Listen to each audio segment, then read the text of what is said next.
Hi, this is Bill Evans, Minister of Propaganda for the L2P network, and we are here today to take a look at the SKB Series 5 pedal board. We are here with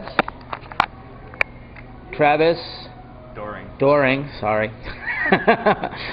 Travis is a backline guy, guitar tech in the Las Vegas area. Travis, tell us a little bit about what you've done. I do guitar tech and tour support for. I've done it for like Steel Pulse, Al Di Meola, The Cult, Natalie Cole, things like that. I'm more or less a rent-a-roadie around Vegas. When bands fly in, they rent their gear and they rent a roadie to come out and help them set it up. That's what I do. Yeah, and Travis is being a little humble. He's basically the guitar tech to the stars, we call him. All right, so let's take a look at the SKB board. SKB has done several pedal boards like this in the past. I have one at home that's a soft-sided case. This one you can see is all hard shell. Opens up very strong. I mean, you can jump up and down on the thing. It is. It's really solid compared to a lot of the stuff they've had in the past. It's been real flimsy in the center. One of the things that is very cool about it is they've put in little troughs, little cable troughs, so you don't have all this mess going on. We just plugged this in real quick for an example and a test run to see how it felt. My boss Larry, the guy I work for, likes it a lot. He wants to get one himself. It's got a lot of features on it though that a lot of the former SKB stuff doesn't have.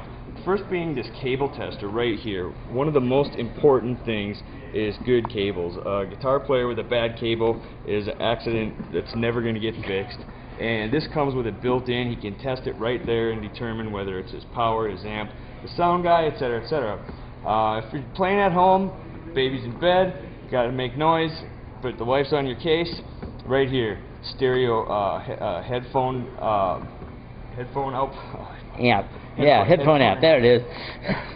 And it also has multiple different power supply outputs for all the different pedals. Some pedals, like this older Tube Screamer, a lot of people will probably remember. Some people like to turn the voltage down on it, in which case you have this right here, which has variable polarity, positive and negative, and voltage attenuator. So you can turn the voltage down and make it work. Gives it a better sound, some people like. Yeah, that's what's commonly known as the pea green Tube Screamer. I think that's an original. It is an original. And yeah, I've seen those selling for several $100s on eBay. They're hard to find, and they sound better when the battery's a little less than half dead. And so this way you've got the battery a little less than half dead all the time, which is way cool. And it's also got variable polarity on all the power outputs. It has high power outputs, 24 and 18 volt. For example, we use this tube switcher to switch between a Vox AC30 and a Marshall JCM 2000 head. That takes 8 to 20 volts. I like to run it at 18 volts. That's way it's good and solid. And this has the higher power output. And then moving along, the effects section, input section, more or less gain structure section of the pedal board. It's made it very user-friendly for people that aren't quite so technical savvy. For example, if your guitar input, it has an attenuator on that you can use, or you can use the bypass and plug in right here.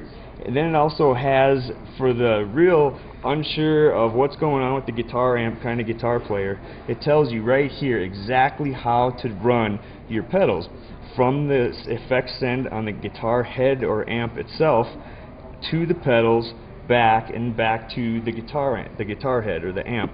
And it has two of them, so you can run multiple amps, which is really cool. For the more tech savvy person, it's kind of an unnecessary feature. It more or less puts two more connections in the path of something that can go wrong. In the past, I've seen these come loose a lot, which causes problems. As long as you stay on top of your nuts, it should work out pretty well for you. But you could more or less eliminate these two connections that have possible error and go straight into the pedal itself. It accommodates everybody. It's kind of for people that aren't so tech savvy can use it, and it's really easy to use. And people that don't need all this stuff to help them figure out what's going on, know how to plug it straight in.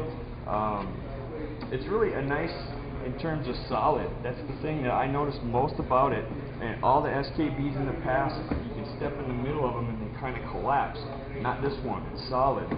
All of these are nice and tight. I went through and checked all this stuff. A lot of times it comes loose, and it wasn't. It was all tight from the factory, which I like a lot. Saves me trouble. And I can testify to the fact that the guy who used this is pretty tough on his gear. Stuff gets thrown into the truck. He's an animal. The wrench is about 220, and he's got feet about this big, and he wears boots about that big. And he stomps on this stuff. He beats on it. He has no mercy for his gear. And it was a good test run, and he liked it, and he decided he wants to get one. So it's got to work well for anybody. Great. I think that about covers it. The SKB Series 5 is available as we speak. I think the list on this is somewhere in the $399 range, and it's available for substantially less than that through any of the online outlets.